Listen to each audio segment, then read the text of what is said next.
Welcome to the Midsegment podcast. So we're reviewing midsegments here. So triangle midsegment theorem. So a midsegment of a triangle is parallel to the side of a triangle, and its length is half the length of that side. That's what that theorem says. And so here we have an example of a midsegment. This one's in your notes. And they don't even have to tell us this is a midsegment because that segment there, PQ, goes between two midpoints. And we know it's a midpoint, right, because it's dividing the side into two equal parts. We automatically know it's a midsegment, and we automatically know it's parallel to LN. They're not going to necessarily put parallel marks on that those two line segments like I did there. They're not going to necessarily tell you it's a midsegment, all right? Either they'll tell it to you or they'll give you enough information so you should know it's a midsegment. So PQ here is parallel to LN, and it's also half the length of LN, or we could go the other way. So you could say PQ is half of LN, or you could say it takes two PQs to equal one LN. Let's solve some problems with this, and most of these are in your notes. And any day now, this is the first one, and this one's in your notes. We want to find each of the measures. Right?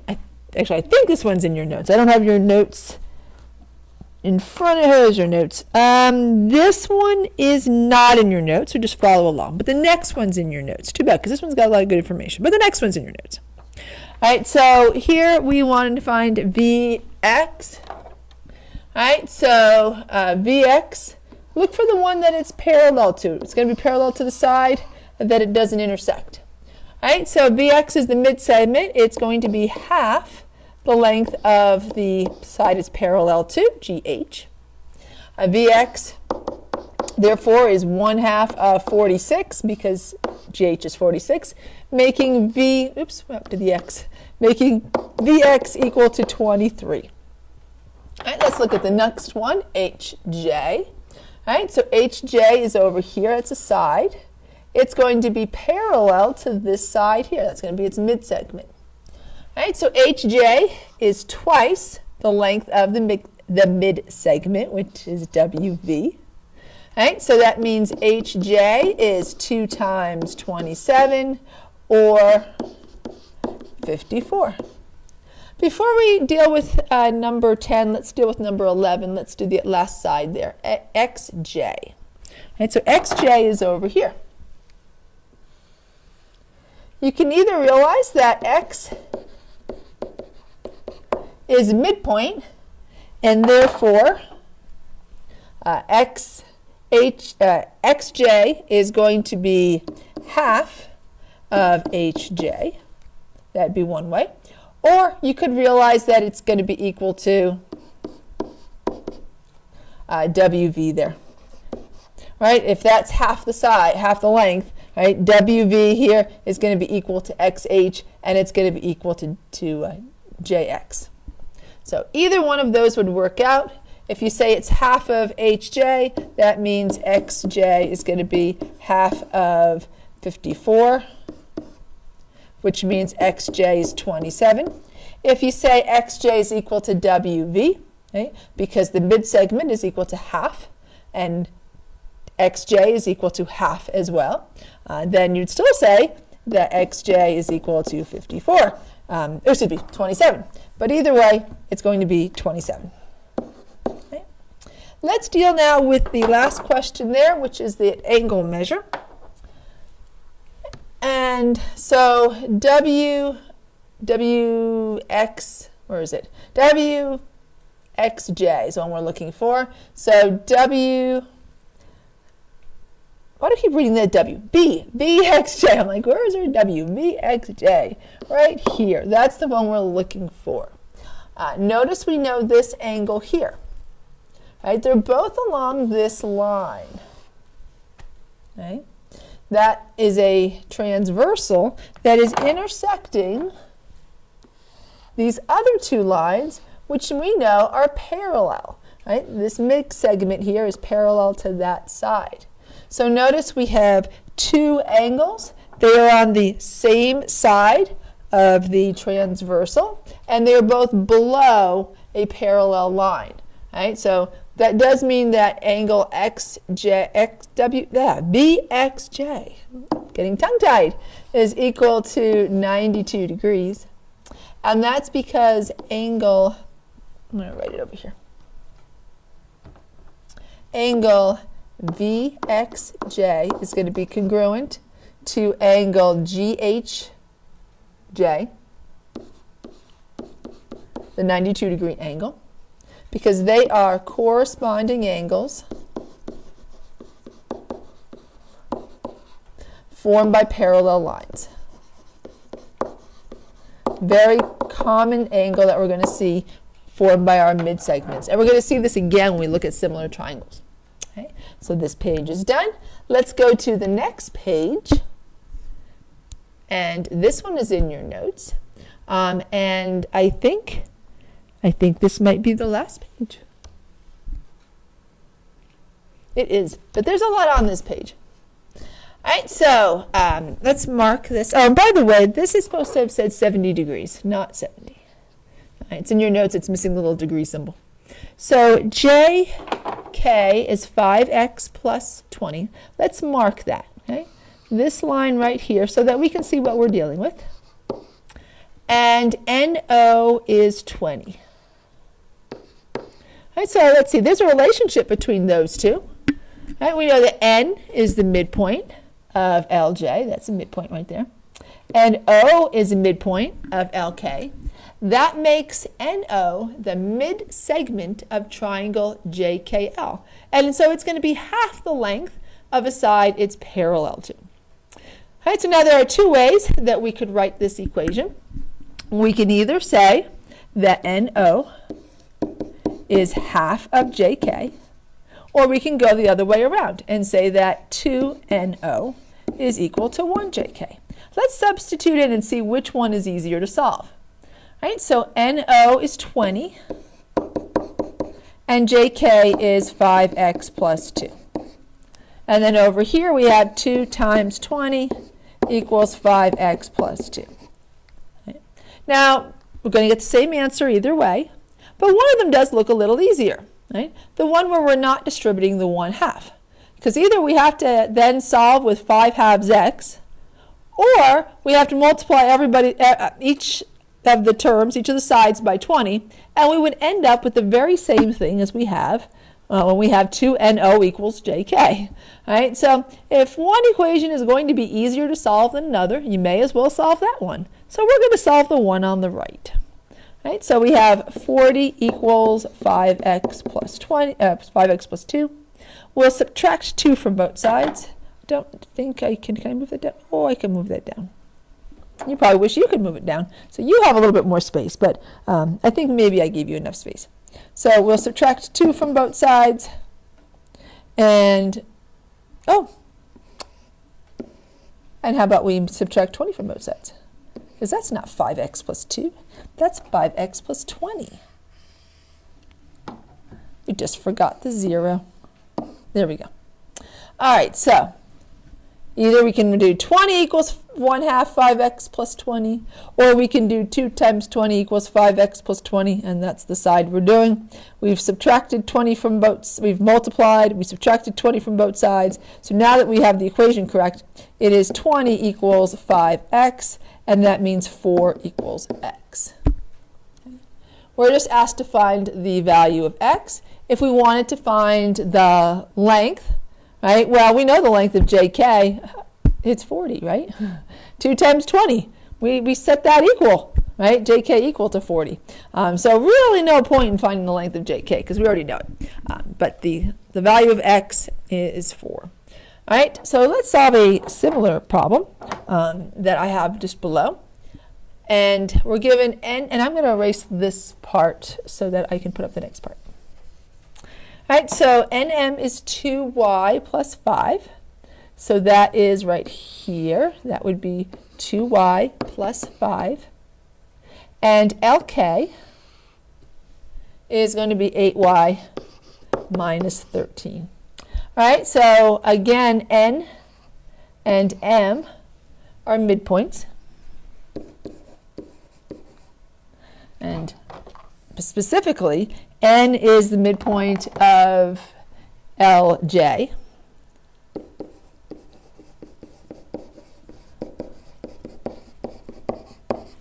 And O is the midpoint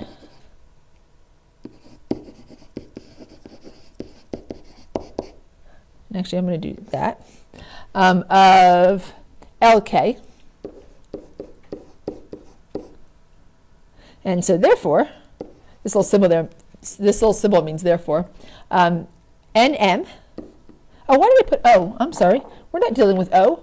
We're dealing with N and M. That's the other problem. So, one more try. So N is the midpoint of LJ. That's correct. But we want M, not O. O was the last problem. And M is the midpoint of JK. I was just kidding when I said O. Therefore, NM is a mid-segment. And therefore, we know that NM is going to be half of LK. Now, we have two ways to solve again. So we can say NM is equal to half of LK. Or we can say 2 NMs equals 1 LK. And I tend to like 2 NMs equals 1 LK. Well, so I'll substitute into both, and just so you can see the two equations, and I think you'll agree that the second is better than the first. There's the first. Right? I have to either distribute the 1/2 or multiply both sides by 2. And here's the second. So 2 times 2y plus 5 equals 8y minus 13. And this is very similar to some problems in your homework. So you can see that the second one is a little bit better. It's the same thing if we multiply both sides by 2. And it is the easier equation to solve. So we'll distribute the 2. Don't forget to do that. We've got 4y plus 10 equals 8y minus 13. We'll subtract 4y from both sides. So we've got 10 equals 4y minus 13. And we'll just add 13 to both sides. I don't have enough room to write the add 13, so I'm just going to add it in my head. 10 plus 13 is 23. 23 equals 4y, and that means that y equals 23/4. Or you could also say 5.75. Both would be fine, right? That is a terminating decimal. All right, so we have found the value of y. All right, if it asked us to find the value of NM or LK, we would just plug that back in. I think I'm just going to leave that like that for now. And I used up all my space anyway over here. And I want to answer the last question. So what other angles are 70 degrees and why? All right, so I'm going to erase this. And we're going to look for 70-degree angles. And so what I'm going to do is we're going to kind of highlight our parallel lines and our transversals. Right? So let's just mark each set of parallel lines. Right? Doesn't make sense. Now I've got a couple transversals there, right? One of them makes the most sense. This one, right? Because if I mark this one over here, well, that has nothing to do with that angle over there, and neither does that one. So I should probably just mark the one that's next to the 70-degree angle. And otherwise, the angles aren't going to have any relationship with that one. So let's see, what other angle would be 70 degrees? Well, I hope you said that, I'm going to write in green, I'll write in green. This angle over here is 70 degrees. Right? So angle LNO is congruent to angle L, I think that was a J, JK. And they are same position on the line, same side of the transversal. Those are corresponding angles, and they are formed by parallel lines. These are parallel. So corresponding angles. And I'm going to leave off the formed by parallel lines because we don't have a whole lot of space here. All right, so let's see if we can find another set. I'm going to leave those lines there because otherwise I might forget which lines we use. So I'm going to leave those there. See if we can find any other lines that might be crossed by a transversal. Well, we have some parallel lines here.